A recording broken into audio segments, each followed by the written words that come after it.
It's another episode of Loosely Attached, the Porch beer night on the pod, and this is by far one of the best episodes we've ever recorded. Yeah. Hands down one of the best. And you know, we talk about being young and how that kind of affects big purchases.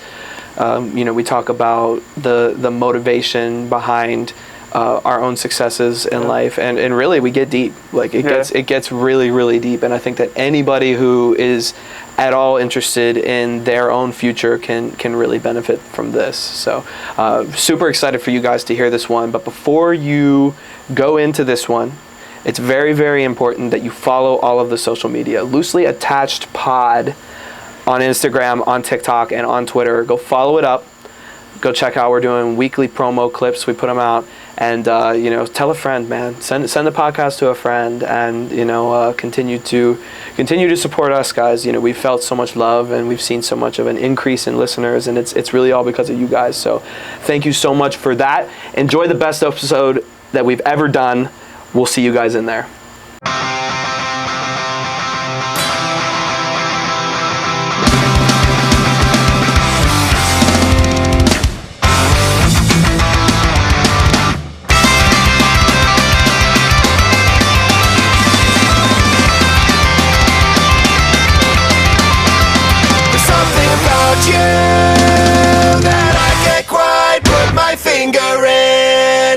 I'm getting a beer.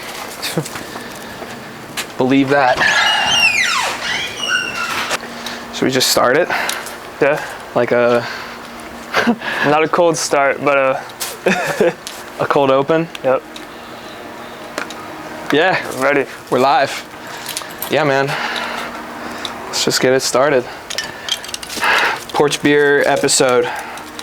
Welcome to another episode of Loosely Attached. We're laid back this afternoon. Laid back. What a busy day. It's been never-ending yard work for free.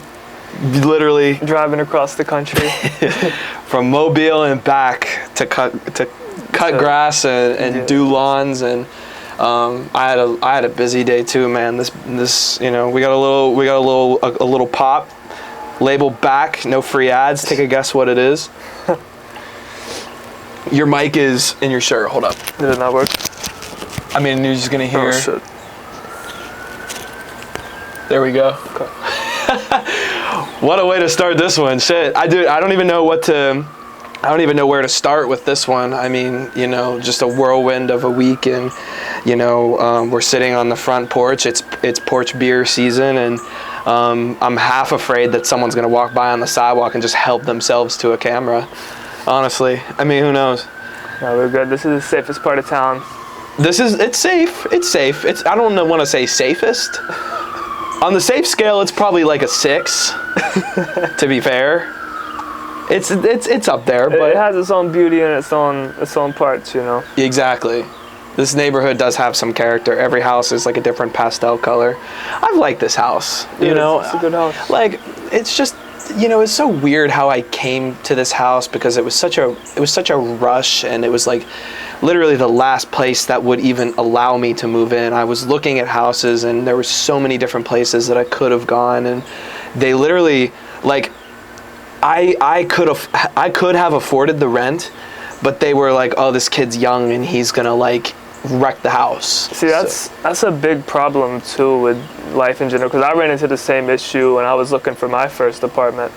Like, without getting a cosign or putting down a massive deposit, people just won't do it. No, they won't. Yeah. Landlords are so cautious of young kids. Which is understandable, because in their shoes, I wouldn't rent to a 16-year-old. It's a liability. Yeah. It's a massive liability, yeah. I do agree. Like, I'm not saying I don't get it. I get it. Yeah, it's just annoying whenever, like, you know you're going to handle yourself, but they have no way to know if you're telling the truth or not. Right, and, you know, I mean, I think that you kind of got to be a judge of character, too. Because, like, I was coming to the showings.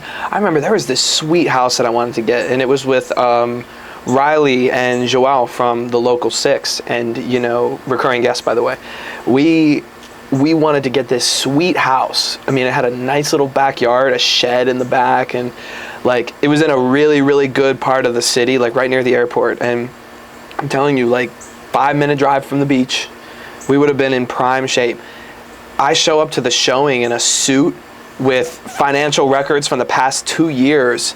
You know, I had all their information. I had cosigns for them ready because they didn't have 2 years of financial records, being 18. You know, these are two 18-year-olds, and then me, 23. And so I'm going in, and I remember pulling up to the house and seeing two girls, and they looked rich. They had like YSL shoes. They were young, pretty, like super friendly, and they were like, it pissed me off so much. They were being so petty in front of me, like buttering up the landlord in front of me, and I was like, man, fuck you guys. I was pissed, I remember. And like the landlord wouldn't even talk to me. She was so enchanted by these girls, like she loved them, and I'm like, you know, I've got to like really show out once these girls leave. So I sat and waited for those girls to leave. It took them like 45 minutes, and I walked around the house, looked it over 5 times. They leave, and I talked to the landlord, and I was like, look, you know, I really need a place to live. I am a young professional. I have a job with a steady income, and I'm able to afford the rent for this place 3 times over, which was a lie. It was like $2,600 a month, but I was like, you know, I can afford this 3 times over. Like, all I'm asking that you do is give me and my friends a chance. And she was like, well, you know, it's just, you know, you got these 18-year-old kids, you know, and you're young, like you're a liability. And I was like, why wouldn't you just give us the 3 months? And if you don't like how we're behaving, then just kick us out. Yeah. Like, I don't see what the point is. And, you know, they sent me an email kind of shortly afterwards, actually. It was like a week later, and they were like, hey, you know, you really impressed us. You have a bright future ahead of you, but we've decided to go with, you know, a young couple who wants to move into the house for a long term. And they said, best of luck to you in your endeavors. And I responded back to them, and I said, message read and received, thank you. Which is about as professional and disappointed as I could sound in words. I drove by that house not too long ago. It's a fucking trap house.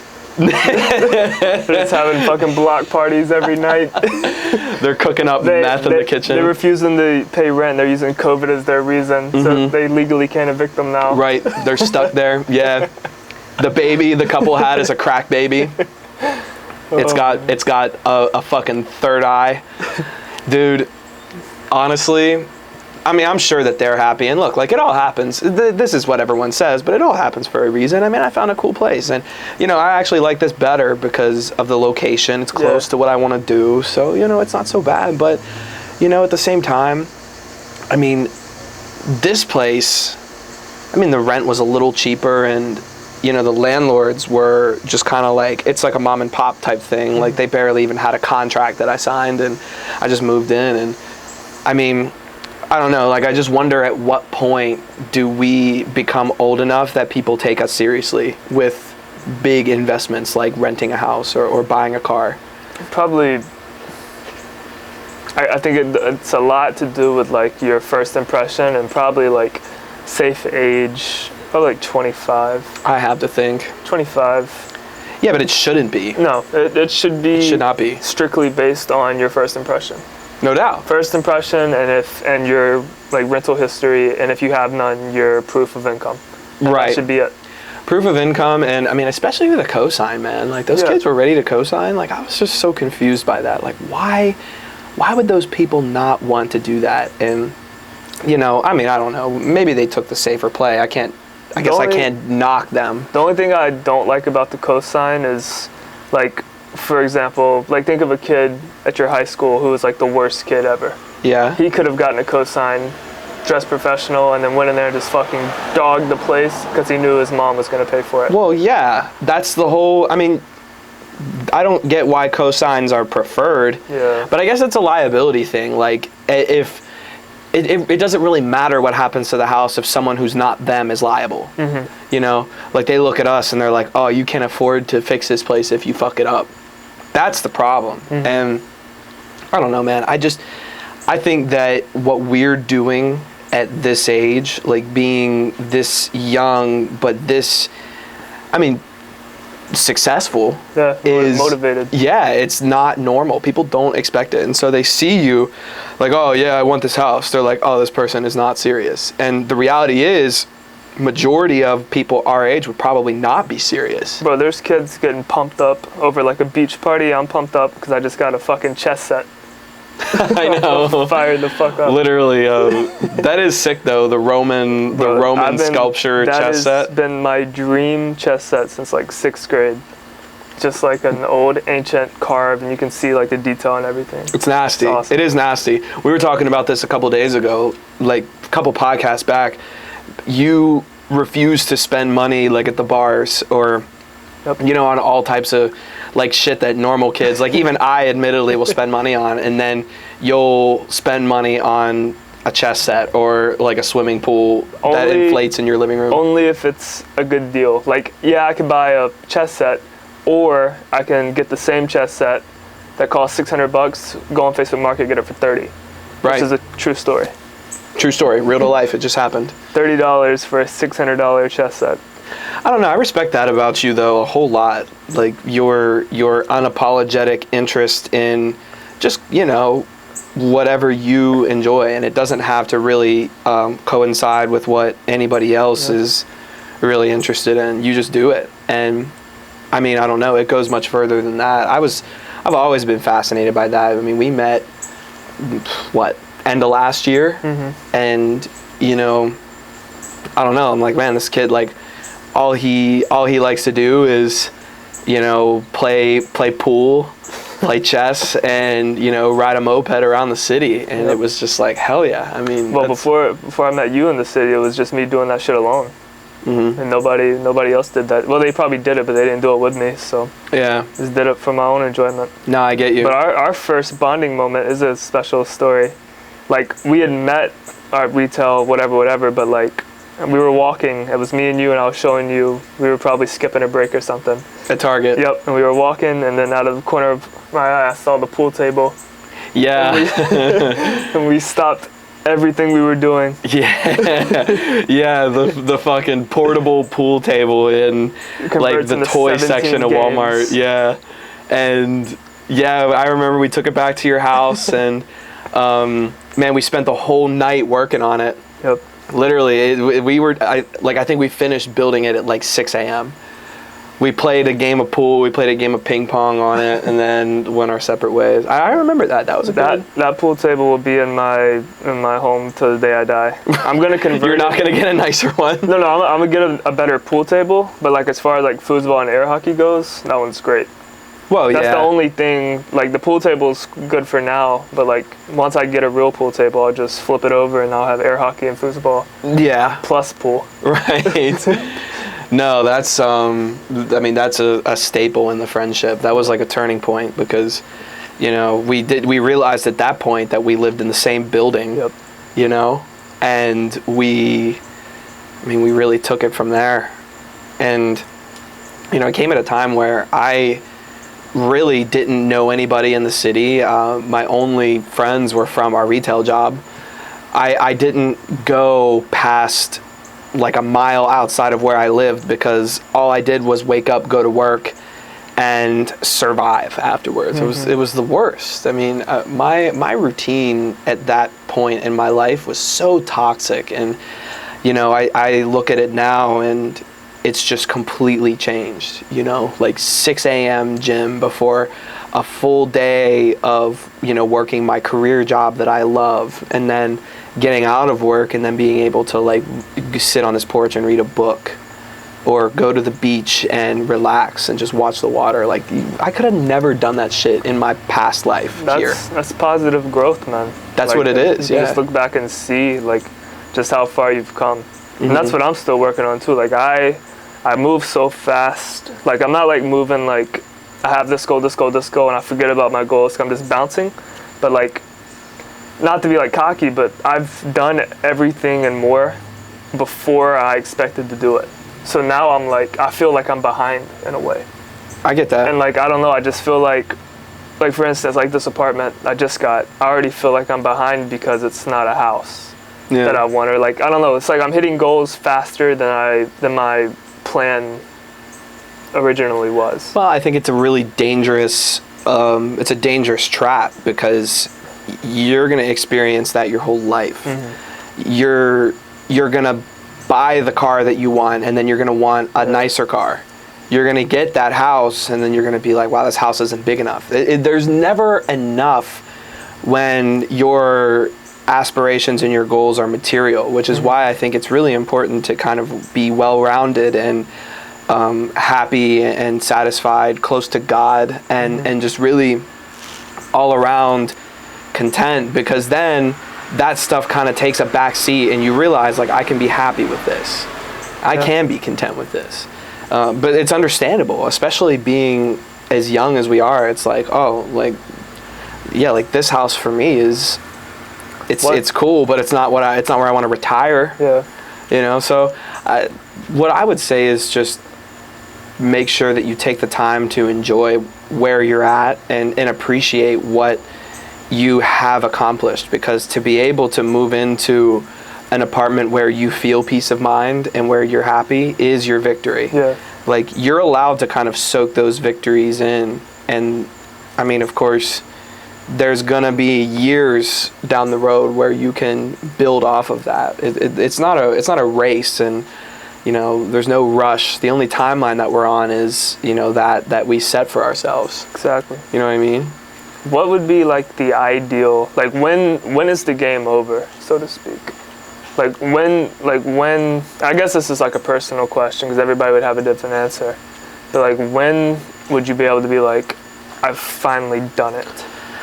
I mean, I think that answer never comes. I think that to wake up one day, and at least for me to wake up one day and realize, oh, like I've done everything. I can't accomplish more. Like, that's not possible for me, because I'm so focused on whatever the next goal is that stopping is not in my vocabulary.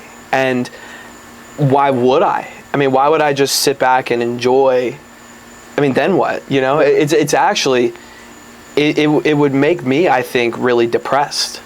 I would have a feeling of extreme complacency, and I would feel very, very lost, I think, because I would be like, why am I unable to shake this feeling of sadness? Like, I've done everything. Yeah. You know, and I just think that your goals change as you know, your position in life kind of changes, especially your age. I mean, as you get older, your priorities are 100% different. And, you know, like when I'm old, I mean, yeah, like I'm going to have accomplished a lot, but it's like, what can I do at this stage? You know, like I'm 76. How can I benefit this world? How can I benefit myself? I don't know the answer, because I'm a fraction of that age. You know, Right. I have a lifetime to figure out still, but, you know, I just never see myself being in a position where I can't do any more. Yeah. So in a way, that feeling of I made it or I did it is inattainable. You can't get it, but I don't think that I would want to. Yeah. You know, like the fun part about life is getting up and fighting.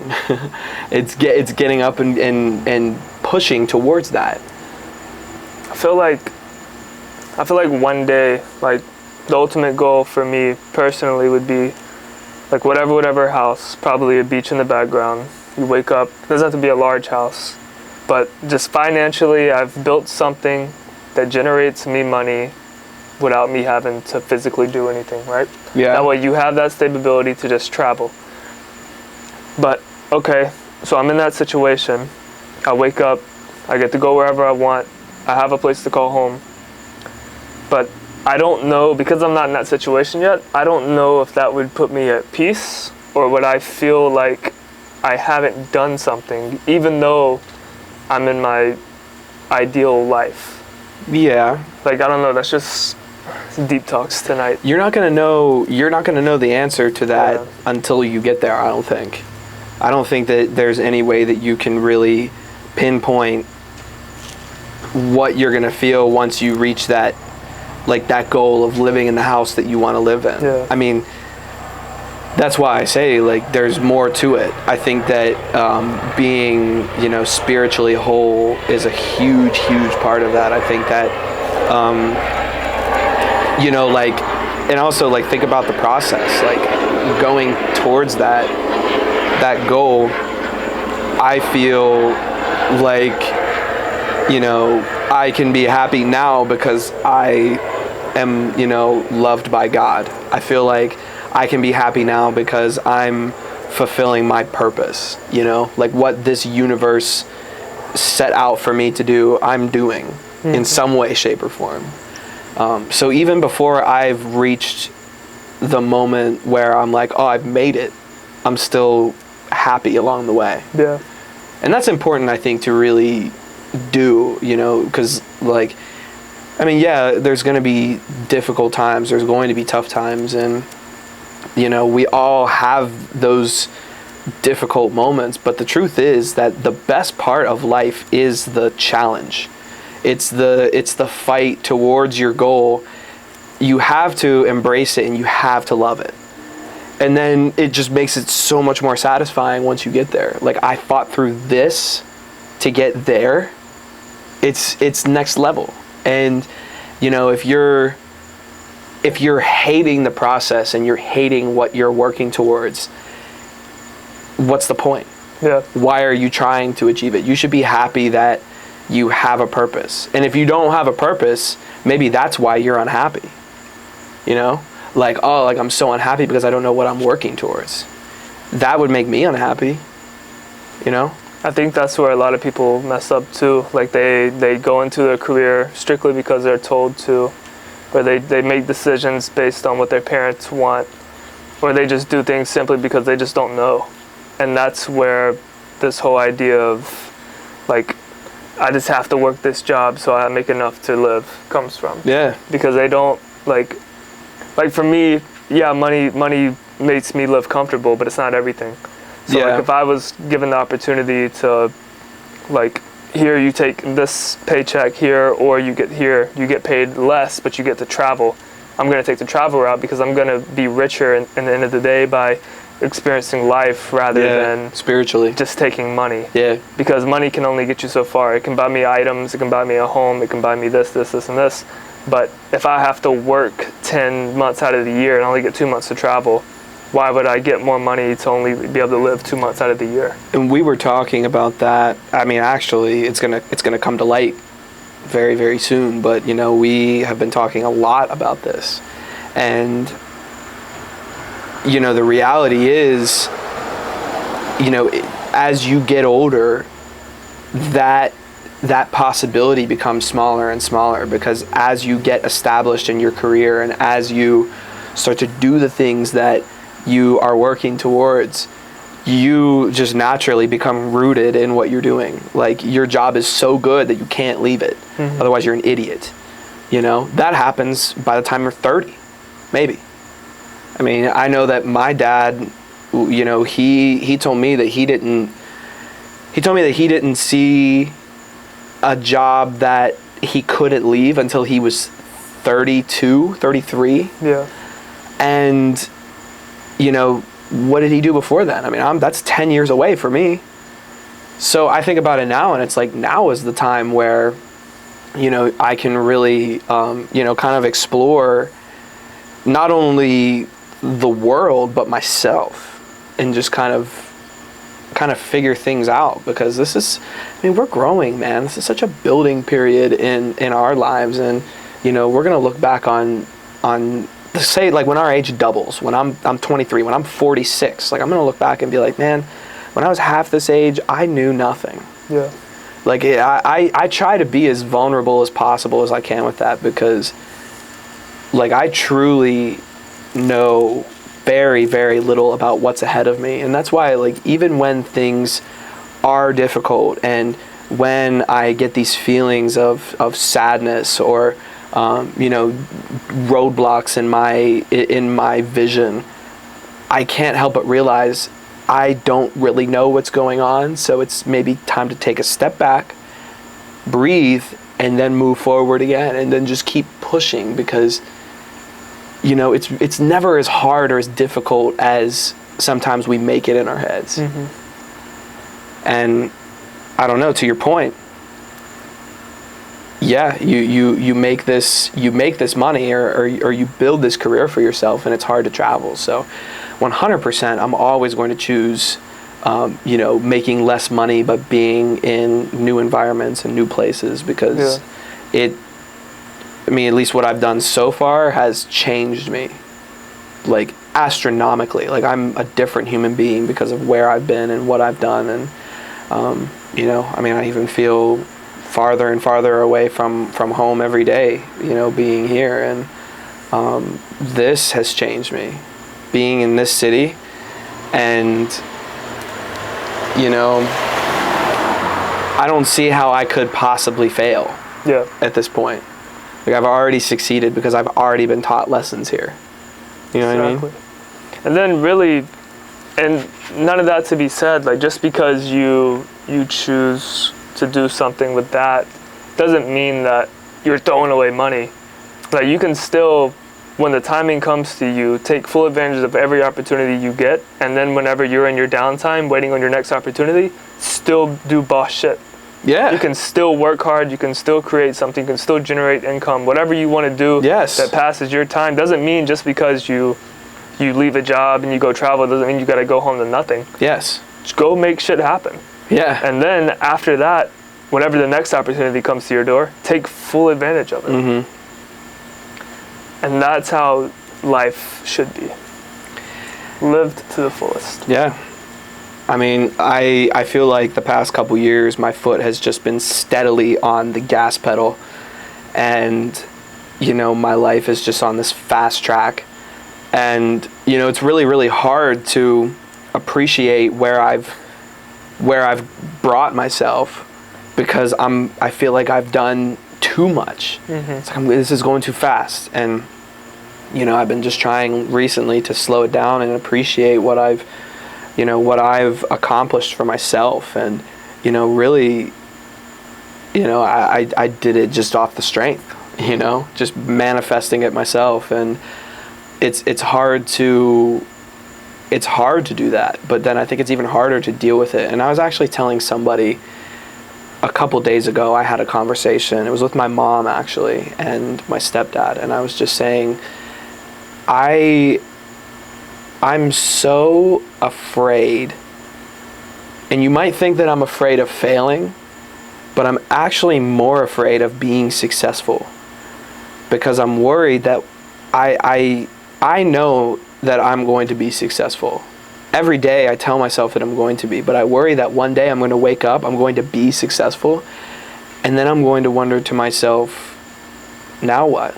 Yeah. Or at what cost? And I mean, I think about that, and it scares me. Like, I think that I'm terrified of that right there, and it's, you know, it's something that I feel like is inevitable. It's crazy to say, but, like, I feel like inevitably I will be successful. Yeah. But I have to figure out how to deal with that success and how to maneuver that new ground, because I'm not there yet, you know. I think it really comes to how you build it. And this is why I'm so important of being self-made, because, again, like, money and salary doesn't really define success. Success means that when you wake up, you have to listen to no one and you just get to live your life.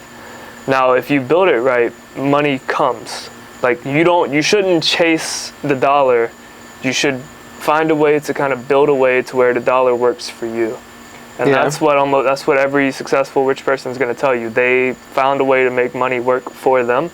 So, yeah, you can do whatever job, and then you can depend on somebody to give you $300,000 a year. But again, if you're working 10 months out of the year, you get 2 months a year, and you live 20 more years. Like, you only get 2 months out of those years to be yourself, man. Or do anything that you really want to do. Yeah, but I think that if you look at it that way, then you're working the wrong job. Yeah. Because your job should be something that you want to show up to, and you should be living your life at work too. And that's what I'm saying. Like, you have to build it. Like, do something for you. Like, Yeah. don't do it just for the money. The money will come as you make the right decisions. I think that that's true. I think that wherever you go, you will attain money. Money will find its way to you if you love what you do. Exactly. Or if you're passionate about what you do, because nothing will stop you. That's why, like, I've never been, as much as I would love to be wealthy or financially stable, like, I've always told people, even people have actually criticized me for this, including significant others and my family and all of this. But I always say to them, like, I don't care about money. Yeah. You know, like, I don't put like a dollar amount, like, oh, like once I make $275,000 a year, I'm going to be happy. No. Mm-hmm. I just want to do what I love and wake up every day and do it. And then if I make enough to keep the lights on, then I'm happy. You know, and people look at me like, why? Like, why? Like, you wouldn't want to, like, and they even say, like, oh, like, for me, like, I would want the best for myself. Like, I want the nicest things. I want the best scenario. Like, of course I do too, but not at the cost of my own happiness. Yeah. It's not worth it. And I feel like I'm ahead of the curve in that. Like, people are going to realize that down the road, like when they're 30 and they're like, oh, like, I made all this money, now what? Mm-hmm. It's true. It's wild. Yep. And that's why I'm so careful with the decisions I'm making now, because right now is the most crucial decision-making time. Yeah. Every decision I make every single day until I'm 30, 40, 50 are going to be what I am at 30, 40, 50. Well, I think yes and no. I think partially yes, because, you know, this is a building period in our lives and we're kind of setting ourselves up in the future. But I think also there's a lot of room for mistakes. You know, like, I've known people that were absolute fuck-ups in college, and now they're out of college and they're working good jobs and they're living their lives. I mean, people grow, and I would argue that, you know, we have even made some fuck-ups. Mm-hmm. We've messed up, and everyone does. So I think that being young is the time to do that. And people even say, make your mistakes in your 20s, because no one will question you. They'll just be like, oh, that person's young. They can make mistakes. So this is actually a time where you should be taking risks. Yeah. You know? Like, you should be trying your best to do things aggressively, because you can always fall back on the fact that, oh, I'm 19 in your case. That's what I would do. And that's what I've kind of been doing, you know? It's like all my investments are aggressive. My lifestyle as a whole is aggressive. You know, everything that I do and that I say is also aggressive. I think that my whole period of my 20s has been a wild collage of mistakes that have led me to this point. And I'm better because of them. So I would argue that at this age we should be making mistakes. Yeah. You know? And I don't think that they'll necessarily affect us. Big ones, sure, but I don't think that they'll necessarily affect us, you know, down the road. Yeah. I mean, if you make the wrong type of investment, then yeah, you're probably going to be fucked for life. But you know, just, I don't know. I'm not telling people to go and, you know, put $100,000 of borrowed money into a cryptocurrency. That's what they were doing. Not even this past year, stocks became so trendy. Mm-hmm. Everybody on social media became a stock investor overnight. This makes you so mad. You hate this shit. And these kids were throwing in their fucking entire college funds into fucking random ass, trendy, random stocks and just investing everything and holding them way too long and just losing it all. Yeah. And then whenever I was posting shit trying to get free stock money, people would ignore it. They wouldn't slide up. They didn't give a fuck. And then because Twitter said it's okay, everybody's fucking taking over the stock market. This is the funniest thing ever to me is you every time we get on this topic, you automatically snap to you were the first person to ever invest in a stock. No. I was the first person to ever invest in a stock in my location. In your friend group? Yeah, not friend group in general, but just like your social group. Yeah, like that area. I get that. And if they were doing it, they weren't publicly doing it. They were doing it like in school for a project, and that was it. They weren't trying to build anything out of it. Well, yeah, I think that is fair, and I'm not knocking you. Yeah. You definitely were one of the first, but I can't help but laugh. Because I think that this is where you and I are a little bit different. Is I am at kind of a point where, like, I used to feel that way. Like, I used to say like I could say very easily, oh, like, I'm the first person from my area who started a podcast. Yeah. I'm the first person who, like, decided that doing stuff in the media and on YouTube was not, like, for pussies. Yeah. Because, like, trust me, 100%, there were people who were, like, making fun of me. And I used to DJ. People used to make fun of me for DJing, but I was making $2,000 a night. And, dude, look, bottom line is this. Being the first kind of, like, wore out for me. I was just like, I'm going to do my thing. I'm going to let other people do theirs. I understand, though, at the same time, like, you feel like you put in all this time, you know? Just the hypocrisy. Right, exactly. Yeah. It's hypocrite. I can definitely say that. I understand that, and it is hypocritical. You know, they definitely are only doing it because it's cool. It's trendy, yeah. And I haven't seen a single fucking, what was trending back then? I can't even think right now. Whatever that one stock was that blew up, GameStop. Well, yeah. I haven't seen a single GameStop post in the past 2 months. Well, yeah, because the stock got inflated and is now, like, I think drastically down. I would love to see Snapchat take over my phone and tell me what your next gimmick is while Twitter's not helping you. I mean, it's gonna happen eventually. Yeah, I know, and it's inevitable. It's just funny. No, it is, and I don't know. I think that the bottom line there is, just keep doing your shit. I'm gonna be honest. I'm just salty that they all signed up for Robinhood without giving me the free stock. That's what I'm mad about.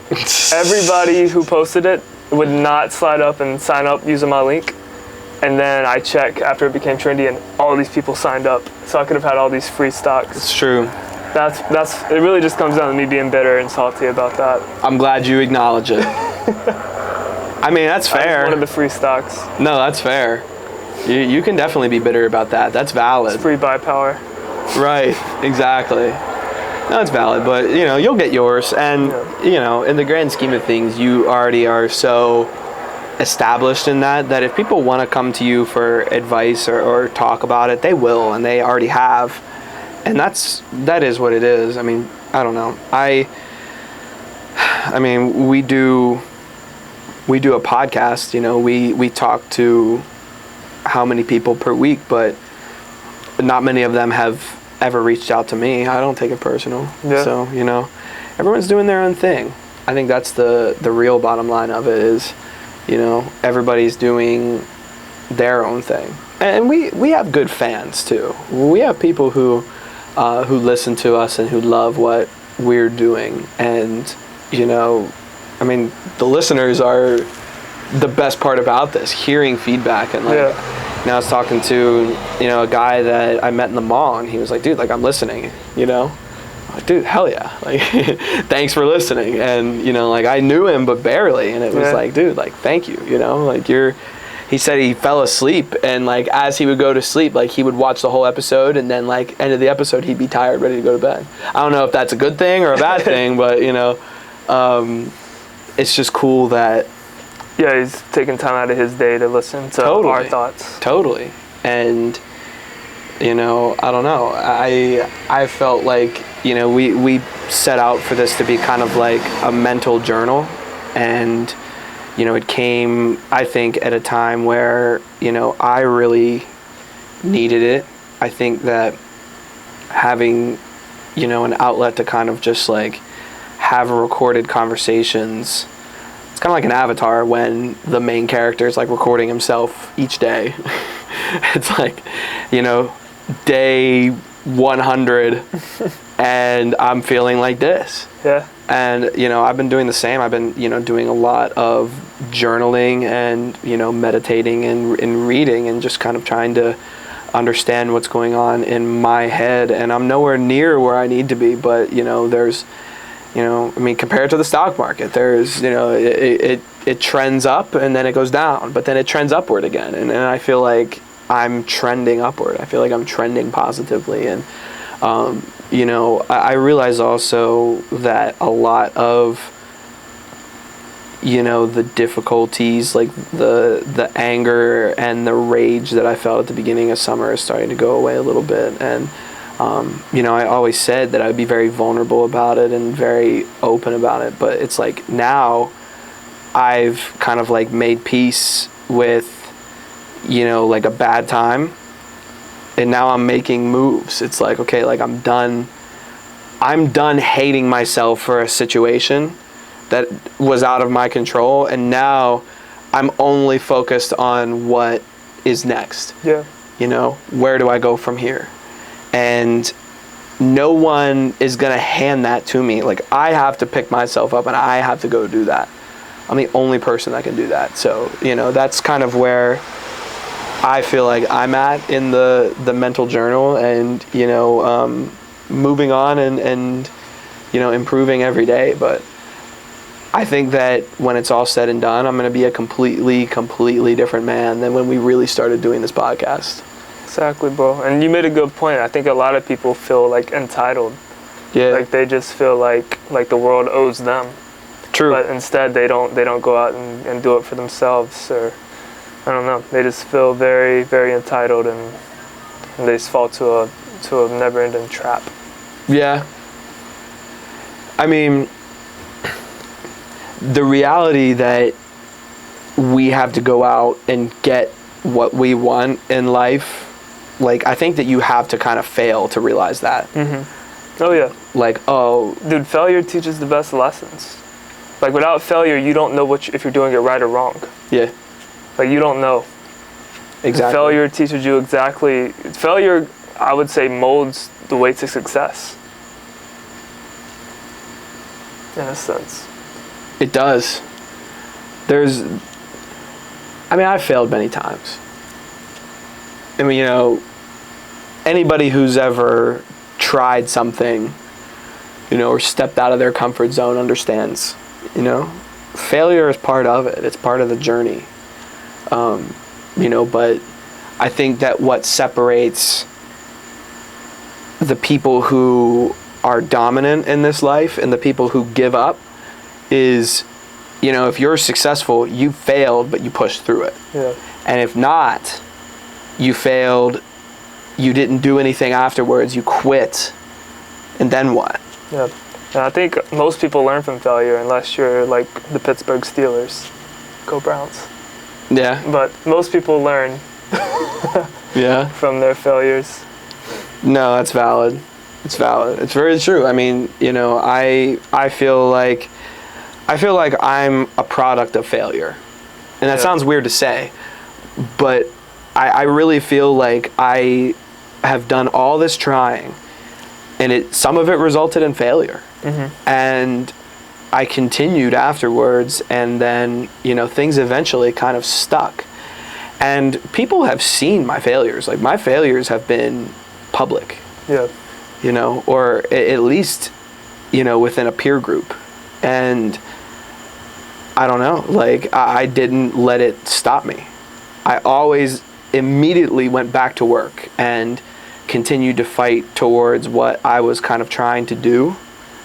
And I mean, I'm not saying that I have it all figured out, but I've seen successes. Mm-hmm. I've seen successes, and I've seen some high points, and that is, kind of like once you get a taste of that high point, that success, then you're like, man, like, I need more of that, and it makes you want to work. It makes you want to keep going towards, a certain goal or a certain point in your life that maybe you haven't reached yet. And that is, I think, where I'm at now, is like, I've tasted this success, and now I want to kind of